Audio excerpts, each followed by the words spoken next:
Хүндийн түүний тухай ойлголтыг бүгдээрээ авч үзье. Хүндийн төв гэж юу вэ? За хүндийн төвийг ойлгохоос өмнө нэг ийм юм дээр анхаарлаа төвлөрүүлэх хэрэгтэй бүгдээрээ дүнгийн хүчийг нэг цэг төвлөрүүлж болдгоо гэсэн байна. За түүнийг ойлгохын тулд энд байгаа системийг авч хэлцээ. Энд байгаа систем гэсэн үг тэр системд энд нэг юм эргэлтийн оцог байлаа гэж бодчих. Нэг ус эргэлтийн оцог гэж бодъё. F1 хүч, F2, F3 гэсэн гадны хүч перпендикуляраар үйлчилж байгаа. X1, X2, X3 гэсэн хүчний мөртэй байна. Эдгээр бүх хүчнүүдийг нийтгээд дан ганц нэг юм цэгээс үйлчилж байгаа мэтэр төлөөлүүлж болно гэсэн үг. За тэр цэг бол аюул чухал. Тэр цэгийн байрлалыг бүгдээрээ олцгоо. Тэр цэгийн байрлалыг тухайлбал энд байгаа гэж үзээд түүнийг O' гэж үзчих. O' цэгийн байрлал O цэгээс ямар зайд байна вэ гэдгийг одоо бүгдээрээ хэрхэн тооцох тухай бодолцоо. За нийлбэр хүчийг багшина F1 дээр нэмэх нь F2, нэмэх нь F3 гэж тавьчихъя. Нийлбэр хүчигээ F гэд хэлбэрчлээ. Энэ хүч гэсэн үг. Энэ F. Энэ маань нийлбэр хүч. За энэ дээр бичээд авъя. Нийлбэр хүч. Тэгвэл нийлбэр хүч үйлчилж байгаа тэр зайг яаж болох вэ? Нийлбэр хүчийг үржих нь X тэнцүү. За хүчний эргүүлэх үйлчил, хүчлийн моментийг бүгдээр бичиж байна. Хүч тус бүр дээр F1-ийг үржих нь O-гоос энэ үртлэх зай нь X1 байна. Тэгэхээр X1 нэмэх нь F2, X2 энэ логикоор F3, X3. Ингээд X-ийг олъё гэвэл X гэдэг нь F1, X1, F2, X2, F3, X3 хуваах нь F. Тэр маань F1 дээр нэмэх нь F2, нэмэх нь F3 гэдээ олчиж болчихно. За яг энэ дөрвөн энэ логик ёсоор бүгдээрээ хүндийн төвийг тодорхойлъё. За хүндийн төв гэж юу юм бэ? Нэг юм битийг бодоод үзье. Одоо тухайлбал энэ бит байлаа гэж бодъё. Энэ битийн цэг тус бүр дээр одоо энэ битийг бүрдүүлж байгаа цэг тус бүр дээр доошогоо хүндийн хүч үйлчлэн. Цэг тус бүрээс гэсэн. Доошогоо. Хүндийн хүчнүүд нь бүгдээрээ нийлээд яг нэг цэгээс үйлчлж таарах нэг тим цэг байж таарна да. Тэр цэгийг л одоо хүндийн төв гэдэг байгаа гэдэг бүгдээрээ ойлгож болох нь. За энэ дээр бүгдээрээ юу гэж үзсэн байна вэ гэвэл хүндийн төв гэдэг нь бүх хүндийн хүчний нийлбэр нэг цэгээс үйлчилдэг гэсэн санаан дээрээс гарч ирэн тэр цэгийг л бид нар хүндийн төв гэдэг байгаа. За зарим тохиолдолд массын төвийн тухай яригддаг. Массын төв болон хүндийн төв нь хизээ нэг цэг дээр давхцах вэ гэвэл жигд таталцлын орчинд давхцна. Үүнээс хойш бүгдээрээ ерөнхийдөө массын төв ч юм уу хүндийн төвийг олно гэх юм бол жигд таталцлын орчинд энэ байгаа юм байна гэж ойлгож тухайн бит байна. За яг энэ логик дээрээс бүгдээрээ хүндийн төвийг хэрхэн олох вэ? Тэр дундаа хүндийн төвийн координатуудыг нь ярилцгаая. Хүндийн төвийн x координатыг нь бүгдээр x х t гэж тэмдэглэж x х хүндийн төв, y координатыг нь y хүндийн төв y х t гэдэг ингээд тэмдэглэсэн байгаа гэж байна. За энд нэг юм туухай байлаа гэж одоо энэ тууханд уулчилж байгаа хүндийн хүчнүүдийг нь m1g, m2g, m3g гэх мэтчлэн гурван ширхэг цэг дээр хүндийн хүчнүүдийг нь дүрсэлсэн байна. 3-аас илүү дүрсэлж болно хамаагүй. Яг энэ хүндийн хүч болгоны тухайлбал m1g-ийн координатуудыг нь x1, y1 гээд x1, y нөгөөх нь x2, x3, y2, y3 гэх мэтчлэн координатуудыг нь өгсөн байна. Энэ бүх хүчнүүдийг нэгтгэхэд нэг цэгээс үйлчилж байгаа тэр цэгийн хүндийн төвг нь энийг бүгдээр олъё. Эдгээр бүх хүчний нийлбэрийг цөмөөрөө mg гэдэг ингээд үзчихье. Хүндийн төвийн x координатыг нь яаж олох вэ? Дараах байдлаар бол бүгдээрээ x х t гэж бичээд сайхан уртаа зураас татчихъя.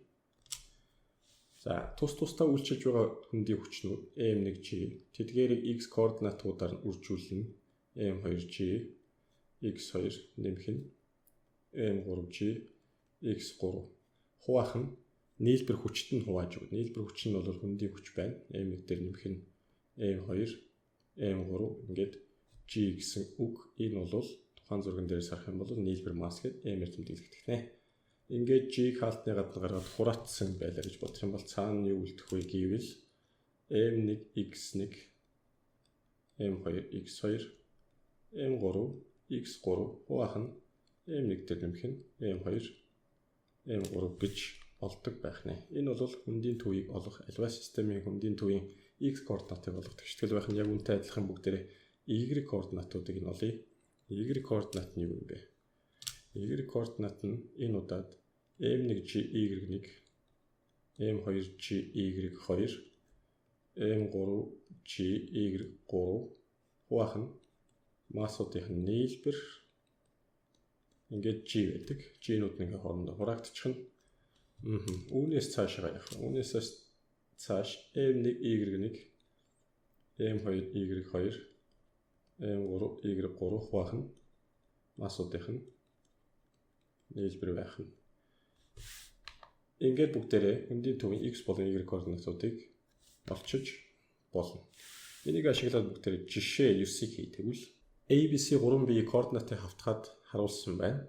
B масс харгалзсан 2 кг, 3 кг ба 1 кг байсан бол уг системийн массын төвийн координатыг бол за нэг явжиг гравитацтай газар байгаа гэж үзээд хүндийн төвийг эсвэл массын төвийг координатыг бүгдээрээ олчих ёо. Энэ координатуудыг нэг нэгээр нөхцөлсөн байна. Урт талынхан тоон x-ийг, арт талынхан тоон y-ийг харуулдгийг бид нар мэднэ. Хүндийн төвийн x координат нь тэнцүү урт зураас хуваах нь. Энийг масс 1 гээ цөмөрөө, энийг масс 3 гээ, энийг масс 2 гэж. Масс 1 x1, масс 2 x2, масс 3 x3 хуваах нь масс 1 3 тэнцүү. Орлуулъя. Масс 1 нь 3 кг. Тэрийг бол 3-ыг үрчин 6 нэмэх нь масс 2 нь 2 байна. 2-ыг үрчин хасах 3 нэмэх нь 1-ийг үрчин тэг хуваах нь 3 дээр нэмэх нь 2 дээр нэмэх нь 1 нийтдээ 6 болно. Энэ дээр хэд болох вэ? 3 6 18 18-с 6 гэсаад 6 дугаарна гэсэн 12 2 гэсэн координатаар байгаа юм. Y-ийг олъё. 3-ыг үрчин 4 нэмэх нь за энэ бол хасах 1 шүү. Энэ координат нь хасах 1. 2-ыг үрчин хасах 1, 1-ийг үрчин хасах 4. Хуваах нь 3 2 1. Доор 6 болон дээр 12 хасах 2 хасах 4. Энэ ингээд 6 болчихсон шүү. 6 6 1 юм байна да. 1.